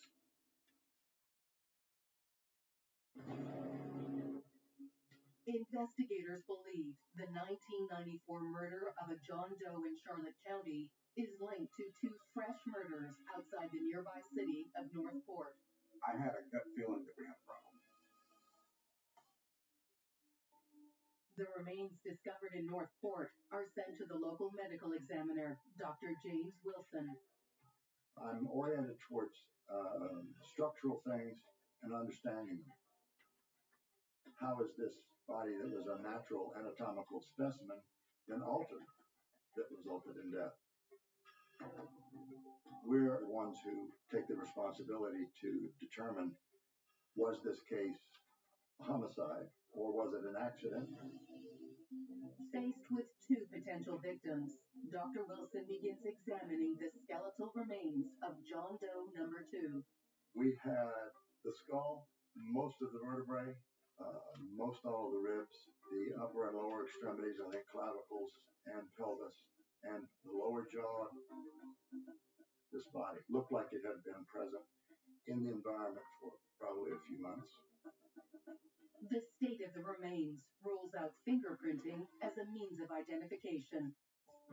There are features of male and female skeletons that are suggestive of the gender. This body is clearly a male. The individual was in the 30s or 40s age range. The stature was 73.5 inches. That would be based on multiple measurements of multiple long bones. Without dental records or unique physical characteristics of the bones, the medical examiner can't go further with an identification. We've done as much as we can to identify the victim. We don't know who he is, who he hangs out with, where he works. You know, has he got a wife, brothers, sisters, family? All you had was the bones. With the limited remains, Dr. Wilson also struggles to determine cause of death. You could stab somebody in the chest with a knife that didn't hit any ribs, poke a hole in the heart, and the person would die, but still there can be no marks that you can tell because the soft tissue is all gone. All I can say is that there was some sort of homicidal violence, but it was undetermined exactly what.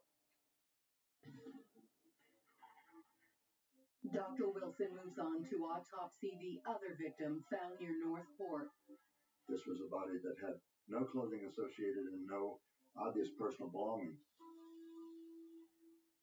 On the body, there were large numbers of larval insects at 3 different stages of their development, which fit with a time since death of perhaps a few weeks. The decomposition wasn't so far advanced. It looked like a Caucasian male. The approximate stature was 65 to 67 inches for his age range. My guesstimate was 20s to 30s. Because the body, as I recall, looked relatively young. Dr. Wilson is able to investigate cause of death on the remains of John Doe number 3. There were 4 openings in the skin of the lower central chest and the upper abdominal region.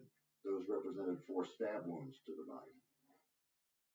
I could see a mark on the skin that extended across the lower chest from side to side just below the level of the breast, and then began to go posterior and further up in the back of the body, which looked like this person may have been, for instance, tied to a tree. There's no doubt the final moments of this man's life were filled with sheer terror. There was an acute injury to the big toe aspect of the foot, a recent cut or laceration. I believe that this man was running unclothed through that dense underbrush before he became somehow overwhelmed and killed. That would take desperation just to run through palmettos, naked. Yeah, I think you'd have to be running for your life.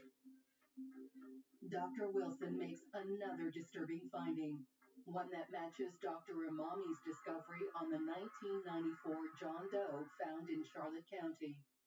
The male genitalia was absent from the body.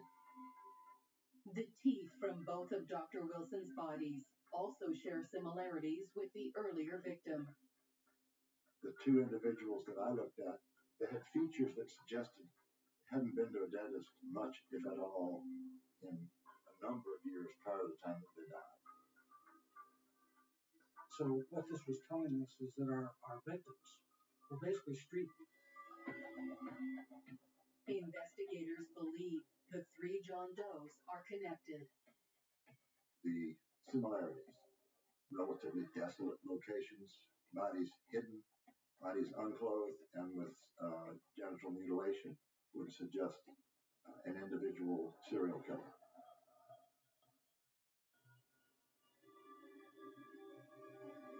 Once you realize that you have a serial killer, the pressure is unbelievable. The pressure mainly came from within. It came from inside me. Lieutenant Gandy is charged with leading the task force to catch the killer behind the murder of 3 John Does. We put out what we call a BOLA, Beyond the Lookout, nationwide to homicide units, investigative units, telling them we're dealing with a serial killer We kept the public informed. We let the media know as much as we could.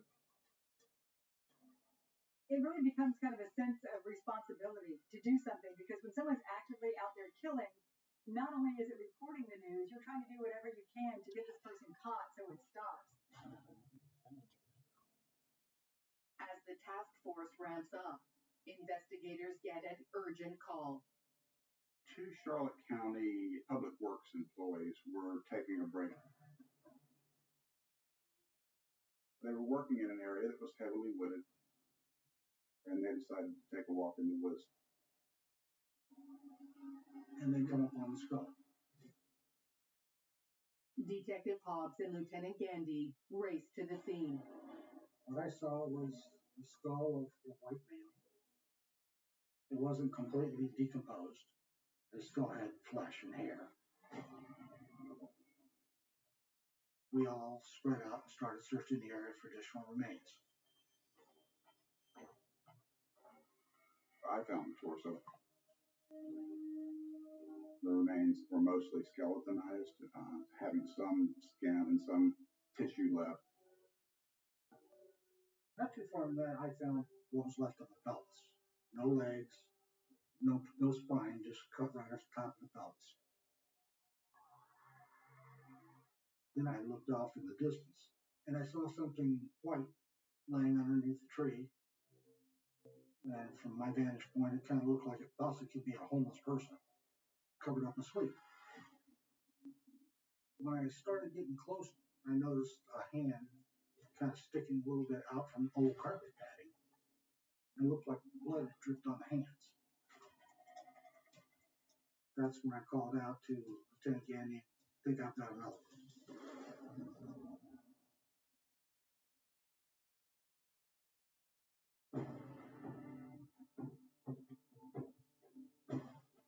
A serial killer is targeting young men across southwestern Florida. We discovered John Doe number 4 and John Doe number 5. Marginalized communities are easy targets for serial killers. If somebody's a homeless person and they're living in shelters half the time and they don't show up, it could be weeks or months till somebody actually reports them missing.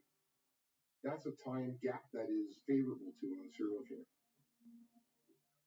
I just wanted to be sure we solved it before someone else got killed. The bodies of John Doe number 4 and John Doe number 5 are sent to Dr. Riazul Imami. Because of the close proximity, I think the same person most likely is the suspect. He begins the autopsy of John Doe number 4. Most of the organs, soft tissues have gone, and in the pelvis are all bones. This means that the person has been dead for months. But from the skull and from the pelvis, you can say that the person is a male. We have difficulty in identifying the body because there is no fingerprints available. Dr. Imami moves on to autopsy John Doe number 5. It was not too long ago the person had died, probably about 18 to 24 hours or so. After 2 years and 5 bodies, this is the first set of remains found so soon after death. There is a chance it could reveal much more about the victim and the killer. On the external part of the body, there were some rope ligature marks on the neck, on the chest, and also on the abdominal area. And then there were some rope markings on the legs and also on the wrist. It's clear the victim was tied up. And just like John Doe number 3, this young man's body tells a terrifying tale. In this particular case, there was some blood there under the rope markings on both sides of the addendum. The cause of death was asphyxia, secondary to strangulation. Dr. Imami looks over the pelvis and makes a disturbingly familiar finding. We see some post-mortem excision of the genitals. It was very gruesome. He inspects every inch of the wound. We are looking for all the evidences on the surface to see if there is any foreign material in. This was a very sharp type of incision, and the base of the wound was quite clean. Dr. Amami's scrutiny pays off. He finds a tiny chip of blue paint on the pelvis. That paint chip was taken by the law enforcement. The paint recovered from John Doe number 5's body is sent for analysis. Right there during the examination, once we got all the swabbing and all that done, any particulates or anything on the body, then the crime scene technicians rolled his fingerprints and submitted them into the database. Finally, detectives get what they need. A name. The victim was Richard Montgomery. His age was about 21 years and a Caucasian male. Now we have someone out of 5 bodies that's been identified, so we're excited now that we've got somewhere to start. Now we can go back and find family, we can find friends, we can find out what his normal routines were, who he may have come in contact with, what kind of things does he do? And that just opens up the whole investigation. Detectives look into the life of Richard Montgomery. Richie was kind of a happy-go-lucky guy. He lived loud on the streets. He didn't hold down a full-time job anywhere for very long. He fit the profile of our victims. We interviewed his family and some of his friends, some of the people that were with him the last day he was still alive. And during those interviews, we found out Richie was telling a couple of guys that he was going to make an easy $200 that night. Police scrutinize the evidence to build a profile of the predator who killed Richard Montgomery and the other young men. It seems like all the bodies have in common is they're all out in a rural, desolate area. They're all males, white males, and they all appear to be displayed somewhat. On their backs, no clothing, no ID, and the genitalia was removed. Poe's body tells me that the perpetrator is somebody who gets a sadistic thrill out of humiliating their victim. You'll generally find there's a huge sexual component when bodies are posed. It is a presentation that the killer is giving to the police. It's almost like Catch Me If You Can. The perpetrator is what they call a sexual sadist. Basically someone that gets pleasure and gets his sexual gratification through what it does to others. Investigators look for someone in Richard's life who could fit the profile of this violent, disturbed killer. We were looking at numerous suspects, sexual offenders in the area, people that had been around Richie or had a problem with Richie. We had the task force running down every lead we could find, but we still didn't have a name. Then detectives get a lead. I received a phone call from a lieutenant out of Correctional Institute, and he told me, I've got an inmate out here that says he knows who your killer is. David Payton is a young drifter in jail. He tells police of a terrifying encounter near Charlotte County. The guy that's coming around offered him money to go out in the woods and pose nude. He says, sure. So he jumps in the car and they take off driving.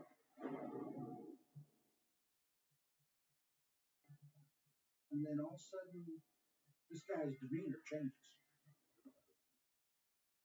He's from nice and submissive to, very hard and ordering around.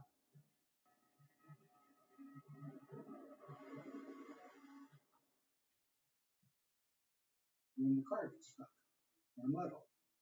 Mr. Payton said, I wanted to get out and help push. But the driver wouldn't let him out of the car. The driver orders him to steer the vehicle. When Payton takes the wheel, he happens to glance at the back seat. Payton looks around and he sees a tarp camera, some rope, a knife back there. And now he says, "Ooh."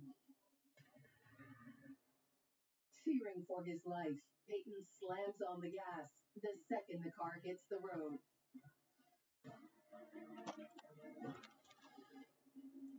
Miss Peyton said, "I floored it, took off." Next thing you know, the driver reported the car stolen. I said, "What?"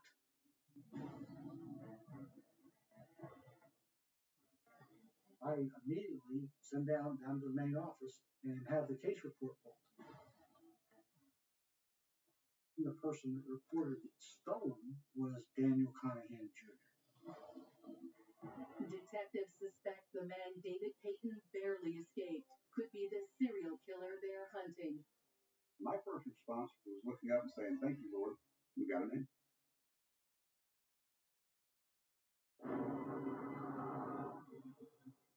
Investigators have a suspect in the murder of Richard Montgomery and 4 other men. But they need more than a jailhouse tip to arrest the vicious killer. We put him under 24/7 surveillance. We had trackers on his car. We had cameras on his house. Anytime he left the house, there was probably 4 to 6 detectives following him. Also had helicopters and or airplanes when he went out. So he was covered. They dig into the life of the suspect. We start doing background and find out who Daniel Conahan is. Conahan initially joined the Navy. He ended up getting discharged. He came down to Florida and he stayed with his parents. He went to nursing school and became a licensed practical nurse. The first time we can place him in Charlotte County was in March of 1993. 1993. It's right before our first body's found. Looking to tie him directly to the murders, detectives track Conahan's habits. We found in his credit card records regular purchases being made at Walmart's, Kmart's, all around similar amounts. He was buying cameras, rope, tarps, pliers, knives, and replacement supplies for the murder kit. For investigators, this discovery is a red flag. These kill kits are very common amongst serial killers. These are people who have spent a lot of time thinking about and planning how they're going to kill someone. The task force plans an elaborate sting operation. We picked younger undercover officers that I knew would be able to take care of themselves. The undercover officers pose as homeless drifters and wait patiently for Daniel Conahan to approach. We created a homeless camp. We built it in the woods. We didn't really want to lead him. We wanted him to lead us. In late May 1996, the suspect makes a move. He made contact with one of our undercovers a couple times before he finally said, "Hey, I'm going to go out in the woods and pose for some new pictures." Daniel Conahan takes the officer to a remote palm grove. We've got detectives actually in the brush watching them. We had a sniper in a foxhole that we dug just to be sure that nothing happened to our undercovers. He lures the officer deep into the woods. Going there, he talked about the bondage or the photographs. Undercover and Conahan went back there, but for some reason everything was going good. Just all of a sudden, just something clicked. One of those demeanor changes. Conahan backed away and he said, "Okay, maybe later." He backed out, and that was that. Undeterred, police continue surveillance of the suspect. They soon notice a chilling pattern of behavior. We could follow Mr. Conning at several locations, or you could get out of the car and just feel the area. A serial killer will dump bodies and will often visit and revisit as a way to relive the memories and the thrill of killing people. The task force decided we're going to do a search. Maybe there's some more bodies back there. We don't know. They bring in extra manpower from police departments across southern Florida. During the search, I had a detective from the Fort Myers Police Department come up to me. He says, "Yeah, we had one just like this." The officer stuns Detective Hobbs with another story of someone encountering Daniel Conahan. And that's when I said, "What do you mean you had one just like this?" He says, "Yeah, but our guy lived." I said, "What?" Detectives interview the alleged attack victim, 26-year-old Stanley Burden, a sex offender serving time in an Ohio prison. He said this person named Dan in a similar vehicle to Daniel Conahan offered him money to pose nude, offered him money for sex, offered him money to let him photograph him in bondage. This person tied him up, started photographing him, and he couldn't escape. And then the person wrapped a rope around his neck and tried to strangle him. He was choking him. And this Dan guy says, "Why don't you just die? Make my job easier. Why don't you just die?" The attacker pauses, but he's not about to release his victim. He says, "I'm going to go back and get my chainsaw." And when he walks away, Stanley Burden looks down, he sees a small pair of wire cutters.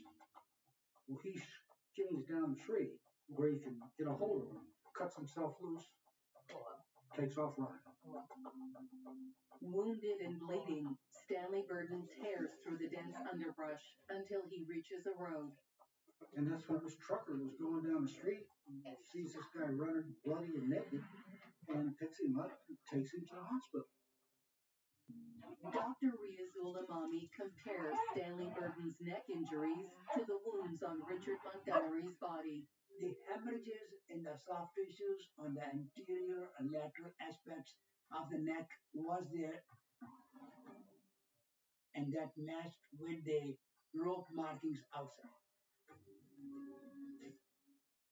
Stanley Burden had permanent damage to his vocal cord or his throat. Every breath he takes really is kind of tied back to that moment when he crossed Daniel Conahan. Investigators asked Stanley Burden to identify his attacker. They had what we call a photo pack. 6 photographs. That thing no sooner hit the table, he says, "That's it." And identified Connie. I was able to get a search warrant for his house and for his cars. We decided it was time to try an interview with Mr. Conahan. We were going to serve the warrants. We were going to do it all at one time. We made the traffic stop in the parking lot of the Holiday Inn in Punta Gorda, and we had already had a room set up to do an interview with him. Daniel Conahan Jr. agrees to speak with detectives. I knew what I wanted to get out of him. I wanted to get a full confession. Say your name and start us in this investigation, and we became very curious about you. So we wanted to get some questions answered. He was nice to me. I was nice to him. He was obviously smart. His upper body language was pretty good. I think the hitchhikers, we ever have relationships with them. I think of a hitchhiker and we have engaged and, they sort of come on. But he started almost immediately tapping his leg. And you can see the tablecloth moving up and down like that really quick. Lieutenant Gandy presses Conahan about the murders. Richard Montgomery, you're out of town. The name sounds familiar, Any reason why that? Just the title of the paper. Daniel Conahan denies any involvement in the killings. Detectives know he's lying. He denied lots of things like being into the bondage or offering people money for bondage and so forth. And we clearly had information on that. But I'm pretty much gone over everything that you guys I can think of. No doubt in my mind that we had the right guy. For now, we have to prove that he killed these people.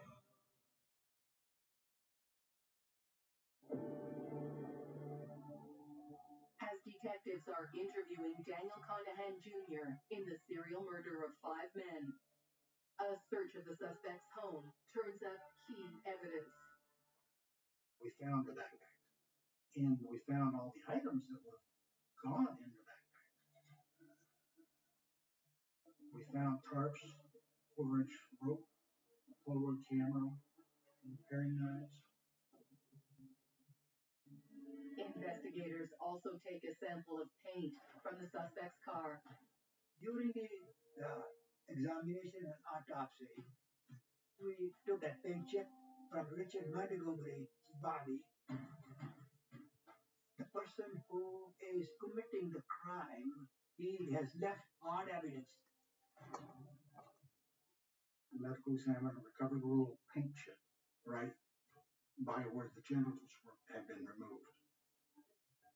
And we collected samples of paint from Mr. Conahan's cars. Now, the Mercury had been painted numerous times, and the paint was flaking off.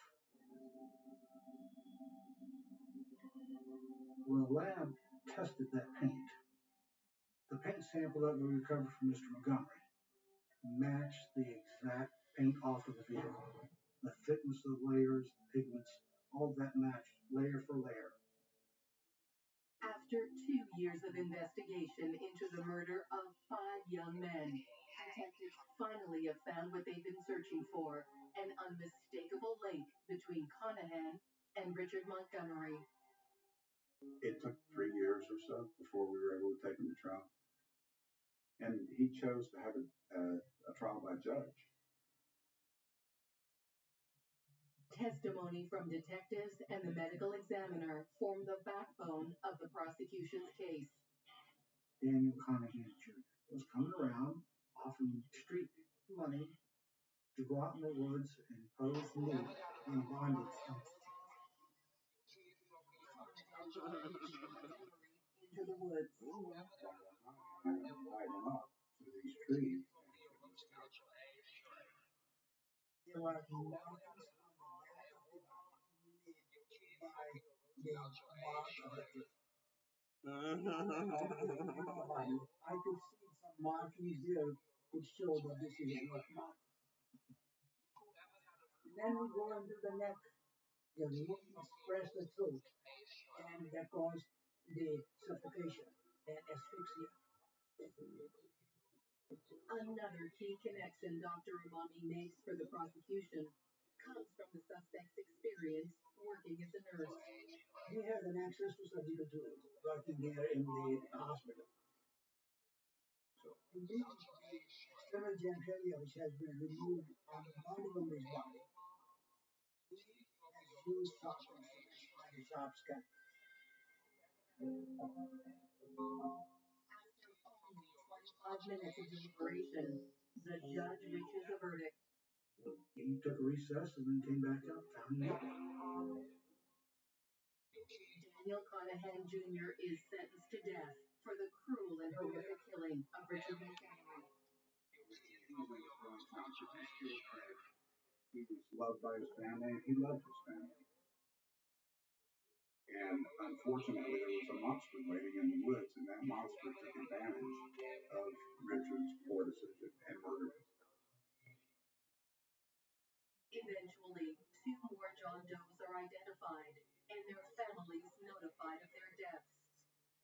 Daniel Conahan was only actually charged with the one reference.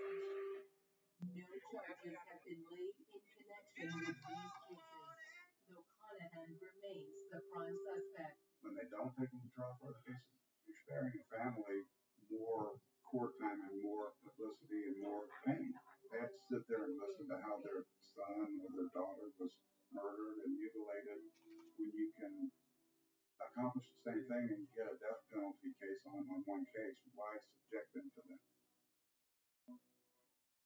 They had a lot of really seasoned, committed, and passionate investigators, and it didn't matter to them if these were homeless people, if they were unidentified people. It didn't matter because they were out there and they were determined to catch this person and to make their case.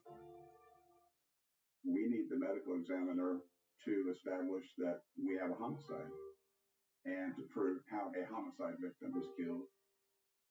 That would lead us to who committed this crime. That makes the case. Once we complete our work, this means that somebody is speaking for the dead. That's very important.